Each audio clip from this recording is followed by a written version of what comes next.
팩트 진검 승부 트루맨 시간 갖고 있습니다. 오늘도 팩트체크 전문 미디어 뉴스톱의 김준일 팩트체커가 나오셨습니다. 안녕하십니까? 안녕하십니까? 한겨레 21의 하의연 기자도 나오셨습니다. 안녕하세요. 네, 안녕하세요. 봄이죠? 그죠? 많이 따뜻해졌네요. 예, 많이 따뜻해졌습니다. 그래서 오늘 팩트체크 주제도 따뜻한 걸로 준비했습니다. 이명박 전 대통령에 대한 검찰 수사 관련 이야기인데요.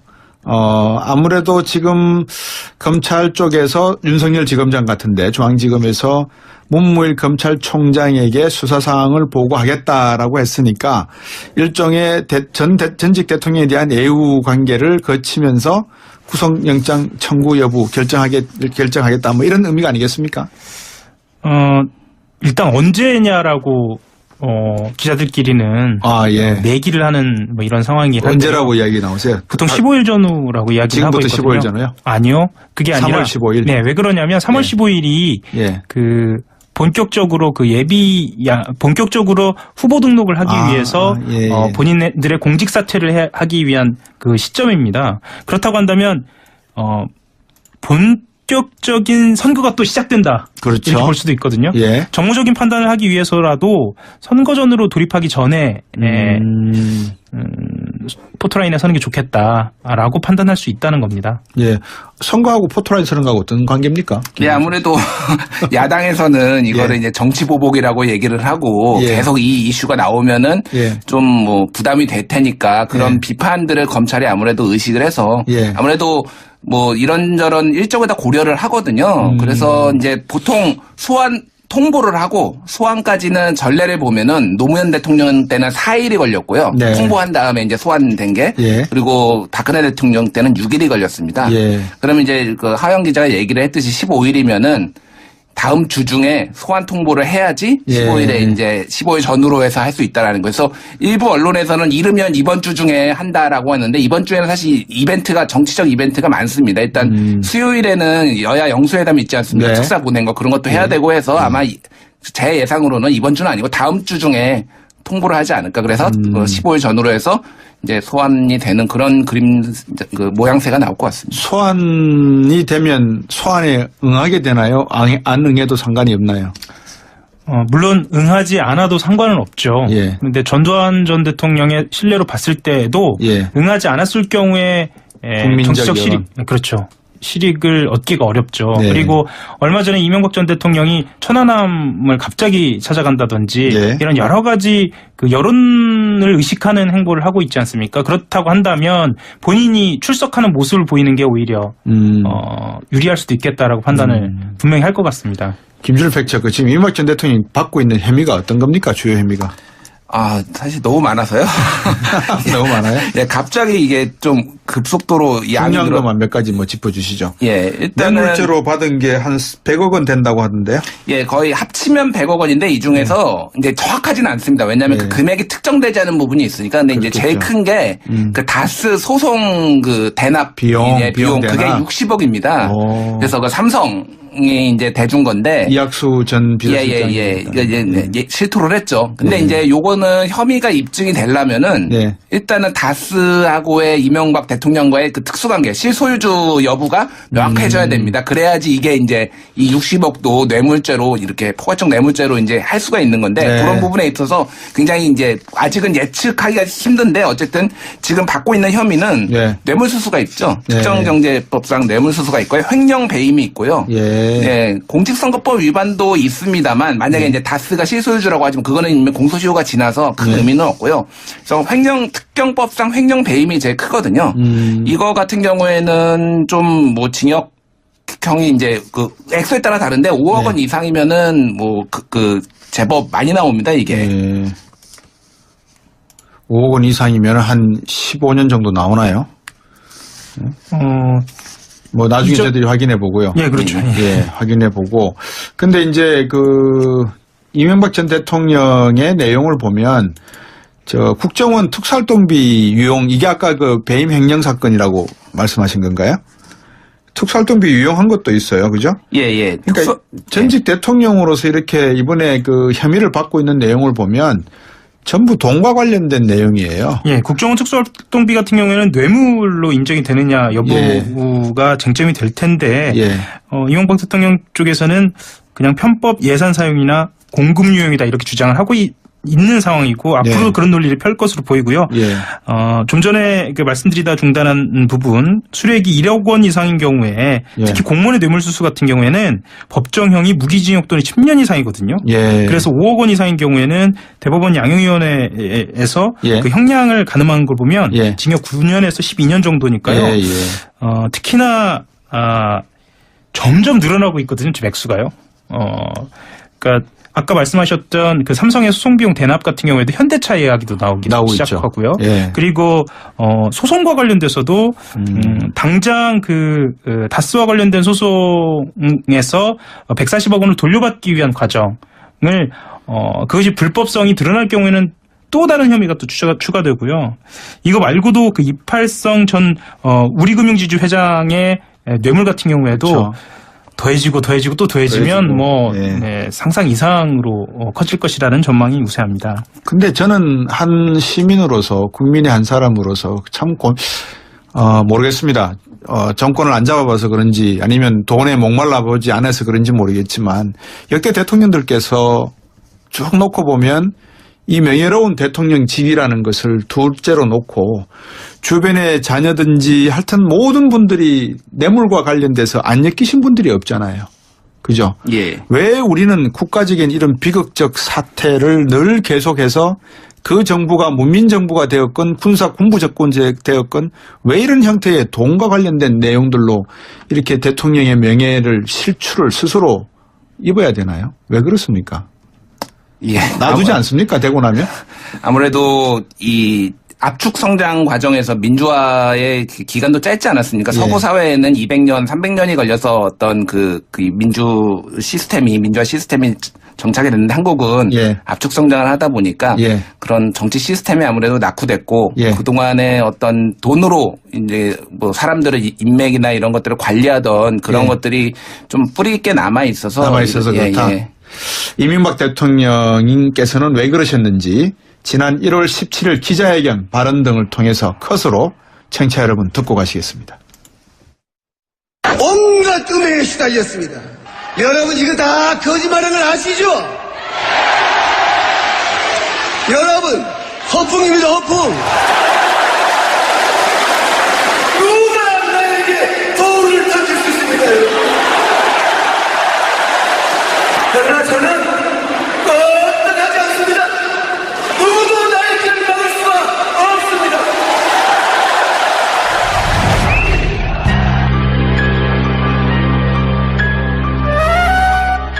선수, 나는 헌법을 준수하고 국가를 보위하며 조국의 평화적 통일과 국민의 자유와 복리의 정진 및 민족 문화 창달에 노력하여 대통령으로서의 직책을 성실히 수행할 것을 국민 앞에 엄숙히 선서합니다. 2008년 2월 25일 대통령 이명박.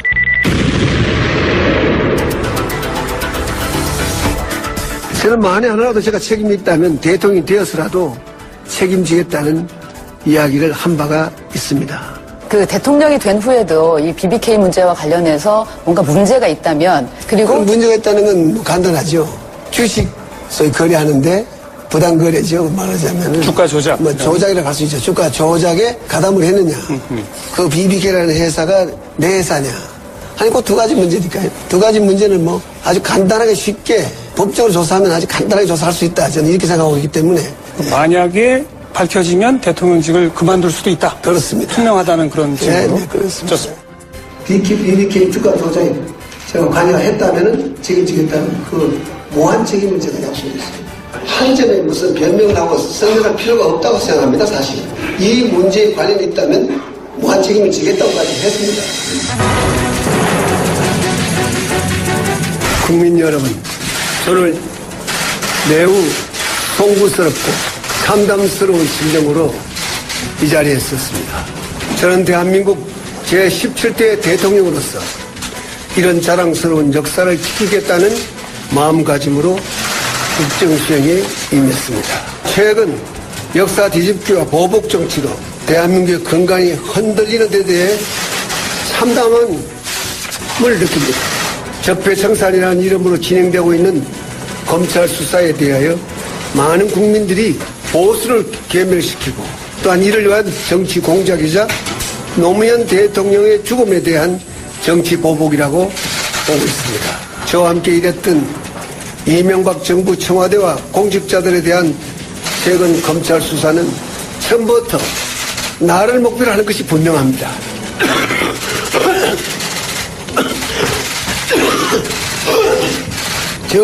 재임 중 일어난 모든 일의 책임은 저에게 있습니다. 더 이상 국가를 위해 헌신한 공직자들을 짜 맞추기식 수사로 괴롭힐 것이 아니라 나에게 물어달라 하는 것이 저의 오늘의 입장입니다. 그래서 이명박 전 대통령에게 물어보고 있습니다. 다스는 누구 겁니까? 이 수사가 정치 보복입니까? 아니면 말 그대로 수사, 정상적인 수사입니까? 어떻게 보세요? 일단 정치 보복을 프레임이라고 했을 때는, 네. 가정했을 때는 이 전 대통령의 뇌물수수 혐의가 너무 많이 드러나고 있었어요. 아주 다종다기하게요. 네. 그래서 프레임 자체로서는 힘을 좀 잃고 있는 상황이고요. 검찰의 수사 진척도로 봤을 때도 정치 보복이라고 하기에는 실정법상의 위반 혐의가 너무 분명하게 드러나고 있다. 이렇게 해서 정치 보복이라고 이야기하는 좀 민망한 수준으로 가고 있지 않느냐라는 분석이 있습니다. 이명박 전 대통령 구속 수사에 대해서 여쭤봤던 말입니다. 여론조사를 해보니 찬성 67.5%, 반대 26.8%. 리얼미터가 지난달 28일 전국 성인 남녀 502명을 상대로 설문조사한 내용입니다. 무선 유선 자동응답 혼원용 방식을 선택했고요. 응답률 6.2%에 표본오차 95% 신뢰 수준에 플러스 마이너스 4.4%포인트. 자세한 조사 계획과 결과는 중앙선거 여론조사 심의위원회 홈페이지에도 있으니까요. 참고하시기 바라겠습니다. 자, 국민 여러분들께서도 많이 궁금하신 모양입니다. 자, 이명박 정치 대통령에 대한 수사는 구속 수사를 해야 된다라고 하시는 분들이 67%. 다스 주인은 이렇게 되면 일단 국민들은 의심의 눈초리로 답하고 있는 거 아닙니까? 예, 일단 그동안에 이제 실소유주가 명확하지 않았는데 최근 그 측근들이 수사를 받으면서 이제 진술을 하지 않았습니까? 검찰에서 이제 그런 것들 수사 과정에서 나왔는데요. 이거의 신호는 명확합니다. 나라도 살아야 되겠다. 나라도 살아야 되겠다라는 신호가 명확하고요. 그러니까 측근들 나부터 살고 보자. 나부터 살고 보자. 왜냐하면은 이제 이게 거의 이제 형사처벌 단계 이제 소환 조사하고 형사처벌 단계에 들어가기 때문에 이거를 뒤집어 쓸 수 없다는 거죠. 그래서 자기신의 형량이라도 가볍게 한다라는 어떤 그런 신호를 명확하게 보내고 있고요. 그래서 예전에 좀 기세 등등했던 그런 이명박 전 대통령의 모습과는 조금 최근에는 굉장히 많이 달라지고 조금 수위가 낮아진 지금 형태거든요. 하영 기자. 그러면 지금 측근들이 이제는 잘 안 모이시겠습니다. 영포빌딩에? 그래도 모이죠. 그래도 모입니까? 그래도 모이는데 그 이유에 대해서 여러 가지가 나오는데요. 가장 유력한 것은 측근들도 잘 몰라서 궁금해서 모인다는 얘기도 있습니다. 아, 그렇습니까? 사실이 어떻게 되냐? 왜 그러냐 하면은 이 모여서 회의를 하고 난 다음 날 실제로 새로운 혐의가 검찰에서 튀어나오고 같이 모여서 회의하던 사람이 검찰에 들어가서는 또 다른 혐의를 이야기하고 있고 이런 상황이 되다 보니까 그런 불안감 때문에라도 회의가 계속 진행된다고 합니다. 좀 웃지 못할 얘기죠, 사실. 청취자 여러분들께 고백해야 될 사실은 어제 제가 영포빌딩 앞을 저녁에 걸어왔었습니다. 그러면서 그 영포빌딩을 보면서 이런 생각을 했습니다. 바보 아닌가?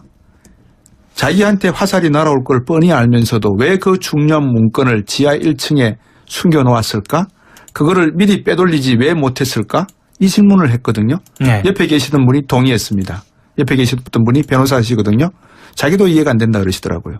왜 그랬을까요? 설마 누군가 측근이 지하에 더 중요한 서류가 숨겨져 있는 게 아니라 보관돼 있다 이렇게 이야기했을 거라고 믿질 않았던가요? 왜 그랬을까요? 아마 지금까지 이명박 대통령이 비즈니스라고 생각하고 살아온 삶에서 가장 실패한 게 그 지하에 숨겨놓은 그 문건들이 아닌가 싶은데요. 말하자면 비즈니스는 신뢰잖아요. 그렇죠. 그런데 가장 가까운 사람들이라고 분류됐던 그 재산관리인들 여기서 등장하는 사람 중에 한 사람이 이병모 청계재산 사무국장인데요. 청계대단에서 아무래도 그 사실들이 리크되지 않았느냐 이렇게 추정을 할 수밖에 없는데 예. 그렇다고 본다면 정말 자기 사람 관리를 제대로 못한 거죠. 김준일 팩트체크는 어떻게 보세요? 예, 뭐 원래 굉장히 용의주도한 걸로 이제 많이 알려졌지 않습니까? 예. 네, 이명박 전 대통령 아직 뭐 혐의가 확정된 건 아니지만은 네. 근데 이제 한 군데서 물이 새기 시작하고, 예. 이게 혐의가 드러나기 시작하면서 이제 걷잡을 수 없었다라는 예. 거고, 자신만만했었죠. 그냥 거기 도도 누가 와서 거기를 수사를 하겠으며, 네. 그 이미 박근혜 정부 5년 동안 아무 일도 없었지 않았습니까? 그거를 예. 다 가지고 나가고 뭐 그런 그렇죠. 일을 하더라도 아무 일도 없었으니까 굉장히 예. 좀 자신만만했고 굉장히 좀 어떻게 보면 나이브했다. 정권이 바뀌었음에도 불구하고 좀 판단력이 좀 흐려지신 게 아닌가 저는 약간 그런 생각도 들고요. 예. 사실 거기가 이제 정권이 바뀌었으면 안전하지 않다는 걸 인지하고 새로운 곳을 찾았어야 되는데 예. 그런 것들이 좀 신속하게 대처를 안 한 게 좀 판단력이 흐려진 게 아닌가 저는 그렇게 보고 있습니다. 앞에서 컷으로 들으셨습니다만 이분이 2007년 한나라 경선 당시에 저는 온갖 의미에 시달렸습니다. 여러분 이거 다 거짓말이라는 거 아시죠? 허풍입니다. 허풍.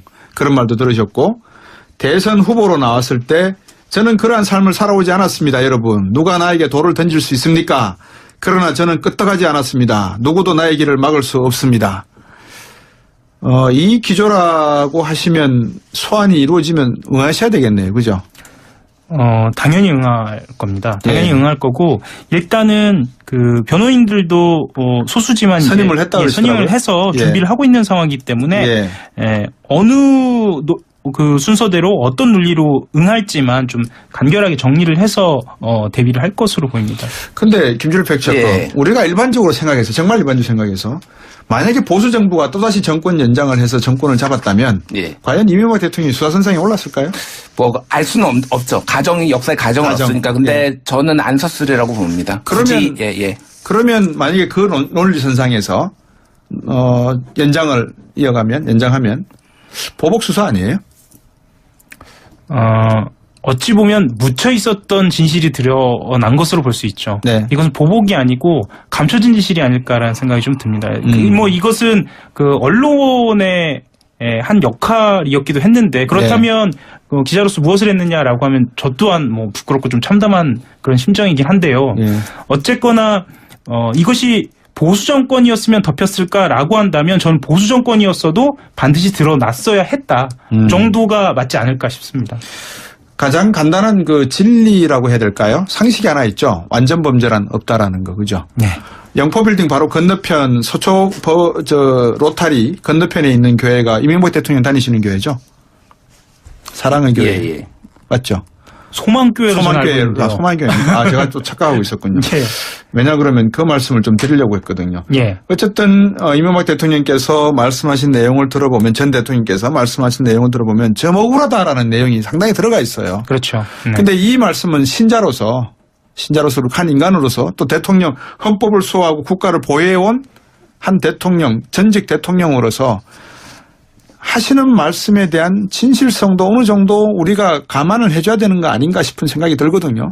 그 부분은 우리가 무조건 돌멩이를 들고 지금 현재 아무 피의 사실이 입증되지 않은 상황에서 이분을 어떤 형태로든지 이야기한다고 하는 것은 조금 무리가 있을 수 있다는 생각도 들거든요. 어떻습니까? 네, 저는 뭐 박사님 말씀에 100% 동감을 하고요. 예. 당연히 무죄 추정의 원칙에 따라서 범죄자 취급을 하면 안 되죠. 예. 다만 이렇게 많은 혐의를 받고 있다면은 조사를 받든 참고인이 됐든 피고인이 됐든 조사든 수사를 받아야죠. 그래서 본인이 깨끗하다면은 다 해명을 해서 명예회복을 하면 되는 거고요. 그러면 검찰이 또 무리한 수사를 했다고 비판을 받으면 되는 거 아닙니까? 현재는 이제 그 단계까지 왔습니다. 그래서 뭐 정치보복이니 아니니 이런 거가 중요한 게 아니고요. 그렇죠. 이명박 전 대통령 입장에서는 본인의 명예회복을 위해서라도 적극적으로 나설 필요가 있는 상황입니다. 근데 혐의가 너무 많아요, 사실은. 8개, 9개 정도가 돼가지고 이것들을 다 어떻게 이렇게 좀 하실지 전 굉장히 궁금하긴 합니다. 그렇죠. 제가 늘 말씀드리는 이야기잖아요. 어떤 그 피의자에 대한 피의 사실이 있을 때 이게 항상 우리가 그분의 인권을 존중해주는 차원에서 무죄 원칙에 의해서 이 사건을 바라봐야 된다라는 입장인데 그런 입장에서 놓고 보면 이명박 전 대통령에 대한 여러 가지 수많은 사건에 대한 내용은 아직까지 입증된 바가 없기 때문에 피사실로 그냥 저들이 두고 여기서들이 이제 팩트 체크하는 거 아니겠습니까? 네. 예. 결국 근데 너무나 많다라고 말씀하신 그 건들에 대한 팩트 체크는 다 된 거 아니에요. 일단 받았고 줬고 뭐 행해진 거 아닙니까? 뭐 정확하게는 대법원까지 가봐야지 아는 거지만은 어쨌든 현재 검찰 수사로 구속된 사람이 있고 네. 줬다라는 것들이 혐의가 명확하고 이런 것들 부분이 있죠. 이를테면은 뭐 재산관리인 이영배 씨가 뭐 90억대 횡령 배임을 해서 구속됐고, 예. 뭐 이를테면 재산관리인 이병모 씨가 60억대 횡령 배임으로 또 구속됐고 이런 예. 것들은 다 나온 사실 아닙니까? 예. 그래서 다스 실소유주 의혹을 받고 있고 그런 예. 것들이 이제 사실관계가 점점 드러나고 있는 상황인 거죠. 예. 예. 자, 또 이제 카드라라고 하는 내용인데 네. 정두원 의원 같은 경우에 전 의원 경천 동지한 일, 큰 실수, 뭐 대선 결과도 뒤집어질 수 있는 일, 뭐 이런 이야기를 모 방송에서 하고 계셨단 말입니다. 하셨단 말입니다. 이 부분도 진실이 좀 밝혀져야 되지 않습니까? 어떻게 보세요? 일단 이것이 검찰에서 수사를 할 만한 일이냐에 예. 대해서는 명확하게 정두원 의원이 이야기하지는 않고요. 예. 아마도 알고 있을 것이다라고 이야기를 합니다. 벌써 지난 1월 19일 날에 한 언론에 등장해서 이야기를 흘리기 시작했는데요. 예.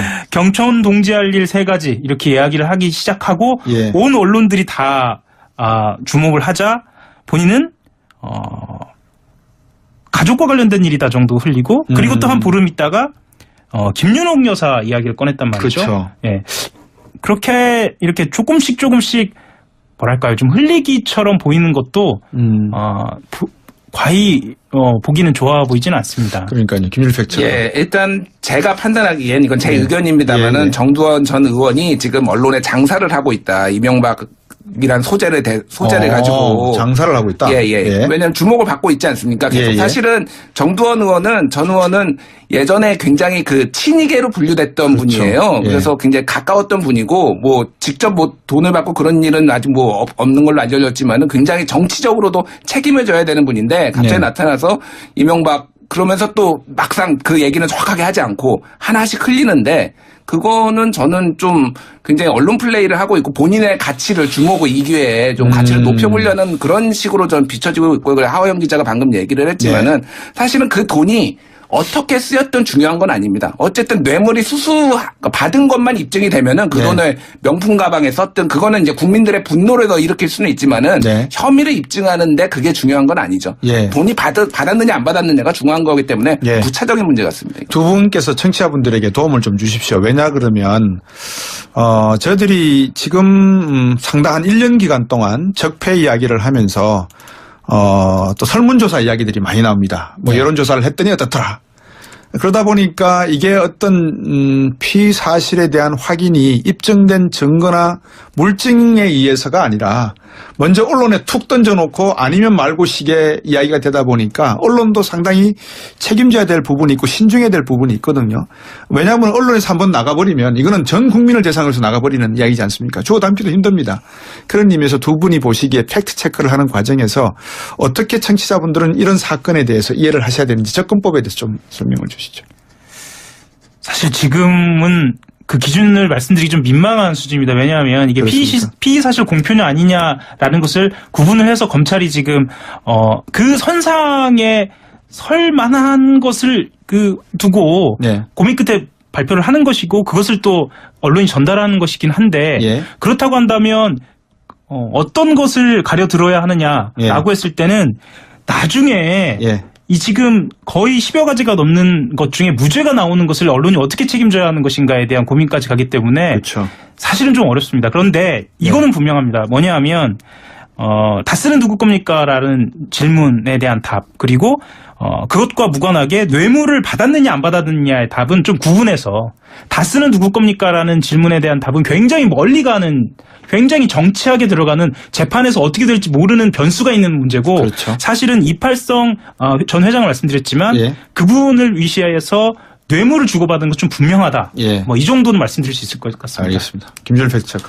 예, 일단 뭐 한국 언론의 어떤 피의 사실 공포 이게 좀 많이 문제가 됐죠. 예전에 노무현 대통령 같은 경우에는 수사 과정에서 그러니까요. 조사 과정에서 뭐 이제 국정원이 공작까지 하고 근데 이제 뭐 지금은 그런 거는 없으리라고 저는 이제 뭐 믿고 있습니다만 어쨌든 관행적으로 검찰이 흘리고 언론이 받아쓰고 하는 요거 관행은 문제라고 일단 말씀드리고요.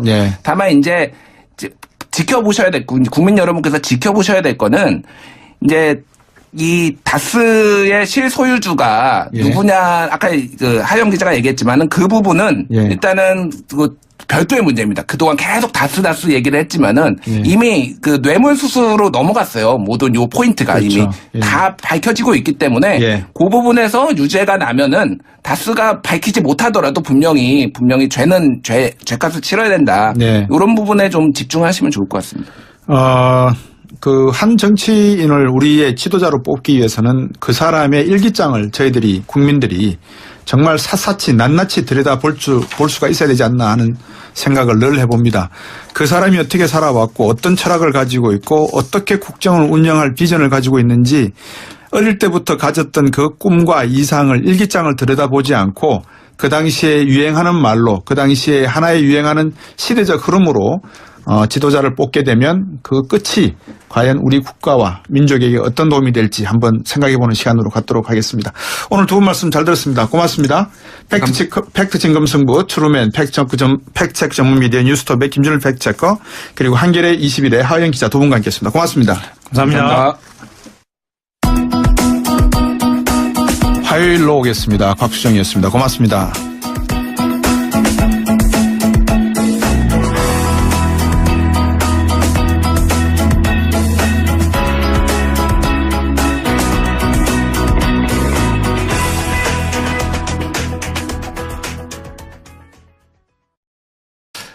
팩트 진검승부 트루맨 시간 갖고 있습니다. 오늘도 팩트체크 전문 미디어 뉴스톱의 김준일 팩트체커 나오셨습니다. 안녕하십니까? 안녕하십니까? 한겨레 21의 하영 기자도 나오셨습니다. 안녕하세요. 네, 안녕하세요. 봄이죠? 그죠? 많이 따뜻해졌네요. 예, 많이 따뜻해졌습니다. 그래서 오늘 팩트체크 주제도 따뜻한 걸로 준비했습니다. 이명박 전 대통령에 대한 검찰 수사 관련 이야기인데요. 아무래도 지금 검찰 쪽에서 윤석열 지검장 같은데 중앙지검에서 문무일 검찰총장에게 수사 사항을 보고하겠다라고 했으니까 일종의 전직 대통령에 대한 애우 관계를 거치면서 구속영장 청구 여부 결정하겠다 뭐 이런 의미가 아니겠습니까? 일단 언제냐라고 기자들끼리는 내기를 하는 뭐 이런 상황이긴 한데 언제라고 이야기 나오세요? 보통 15일 전후라고 이야기를 하고 있거든요. 지금부터 15일 전후요? 아니요. 그게 아니라 3월 15일. 네, 왜 그러냐면 3월 15일이 그 본격적으로 본격적으로 후보 등록을 하기 위해서 본인들의 공직 사퇴를 하기 위한 그 시점입니다. 그렇다고 한다면 본격적인 선거가 또 시작된다. 그렇죠. 이렇게 볼 수도 있거든요. 정무적인 판단을 하기 위해서라도 선거 전으로 돌입하기 전에 포토라인에 서는 게 좋겠다라고 판단할 수 있다는 겁니다. 예, 선거하고 포토라인 서는 거하고 어떤 관계입니까? 예, 아무래도 야당에서는 이거를 이제 정치 보복이라고 얘기를 하고 계속 이 이슈가 나오면은 좀 뭐 부담이 될 테니까 그런 비판들을 검찰이 아무래도 의식을 해서 아무래도 뭐 이런저런 일정을 다 고려를 하거든요. 그래서 이제 보통 통보를 하고 소환까지는 전례를 보면은 노무현 대통령 때는 4일이 걸렸고요. 통보한 다음에 이제 소환된 게 그리고 박근혜 대통령 때는 6일이 걸렸습니다.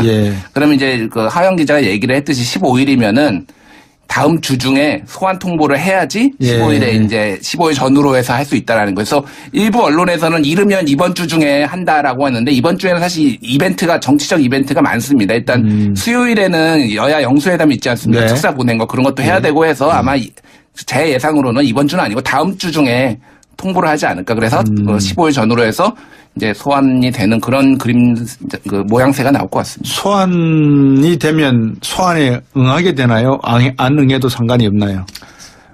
물론 응하지 않아도 상관은 없죠. 그런데 전두환 전 대통령의 신뢰로 봤을 때도 응하지 않았을 경우에 정치적 실익 그렇죠. 실익을 얻기가 어렵죠. 네. 그리고 얼마 전에 이명박 전 대통령이 천안함을 갑자기 찾아간다든지 네. 이런 여러 가지 그 여론을 의식하는 행보를 하고 있지 않습니까? 그렇다고 한다면 본인이 출석하는 모습을 보이는 게 오히려 유리할 수도 있겠다라고 판단을 분명히 할 것 같습니다. 김준일 팩트체크, 지금 이명박 전 대통령이 받고 있는 혐의가 어떤 겁니까? 주요 혐의가? 사실 너무 많아서요. 너무 많아요? 예, 갑자기 이게 좀 급속도로 양이 중량도만 몇 가지 뭐 짚어주시죠. 예, 일단은 뇌물죄로 받은 게 한 100억 원 된다고 하던데요? 예, 거의 합치면 100억 원인데 이 중에서 이제 정확하지는 않습니다. 왜냐하면 그 금액이 특정되지 않은 부분이 있으니까. 근데 이제 제일 큰 게 그 다스 소송 그 대납 비용 그게 대납. 60억입니다. 오. 그래서 그 삼성이 이제 대준 건데. 이학수 전 비서실장. 예, 실토를 했죠. 근데 이제 요거는 혐의가 입증이 되려면은 일단은 다스하고의 이명박 대통령과의 그 특수관계, 실소유주 여부가 명확해져야 됩니다. 그래야지 이게 이제 이 60억도 뇌물죄로 이렇게 포괄적 뇌물죄로 이제 할 수가 있는 건데 그런 부분에 있어서 굉장히 이제 아직은 예측하기가 힘든데 어쨌든 지금 받고 있는 혐의는 뇌물수수가 있죠. 특정경제법상 뇌물수수가 있고요. 횡령 배임이 있고요. 네, 공직선거법 위반도 있습니다만 만약에 이제 다스가 실소유주라고 하지만 그거는 이미 공소시효가 지나서 큰 의미는 없고요. 그래서 특경법상 횡령 배임이 제일 크거든요. 이거 같은 경우에는 좀 뭐 징역형이 이제 그 액수에 따라 다른데 5억 원 이상이면은 뭐 제법 많이 나옵니다 이게. 5억 원 이상이면 한 15년 정도 나오나요? 뭐 나중에 저희들이 확인해 보고요. 예, 그렇죠. 예, 확인해 보고. 근데 이제 이명박 전 대통령의 내용을 보면 국정원 특수활동비 유용, 이게 아까 그 배임 횡령 사건이라고 말씀하신 건가요? 특수활동비 유용한 것도 있어요. 그죠? 예. 그러니까 전직 대통령으로서 이렇게 이번에 그 혐의를 받고 있는 내용을 보면 전부 돈과 관련된 내용이에요. 예, 국정원. 그죠? 예. 왜 우리는 국가적인 이런 비극적 사태를 늘 계속해서 그 정부가 문민정부가 되었건 군부정권제 되었건 왜 이런 형태의 돈과 관련된 내용들로 이렇게 대통령의 명예를 실추를 스스로 입어야 되나요? 왜 그렇습니까? 예. 놔두지 않습니까? 되고 나면? 아무래도 이 압축 성장 과정에서 민주화의 기간도 짧지 않았습니까? 서구 사회에는 200년, 300년이 걸려서 어떤 민주화 시스템이 정착이 됐는데 한국은 압축 성장을 하다 보니까 그런 정치 시스템이 아무래도 낙후됐고 그동안에 어떤 돈으로 이제 뭐 사람들의 인맥이나 이런 것들을 관리하던 그런 것들이 좀 뿌리 있게 남아 있어서 그렇다. 이명박 대통령님께서는 왜 그러셨는지 지난 1월 17일 기자회견 발언 등을 통해서 컷으로 청취자 여러분 듣고 가시겠습니다. 온갖 음해에 시달렸습니다. 여러분 이거 다 거짓말하는 걸 아시죠? 여러분 허풍입니다. 허풍. 누가 나에게 돌을 던질 수 있습니까? 그러나 저는 거듭하지 않습니다. 누구도 나의 길을 막을 수가 없습니다.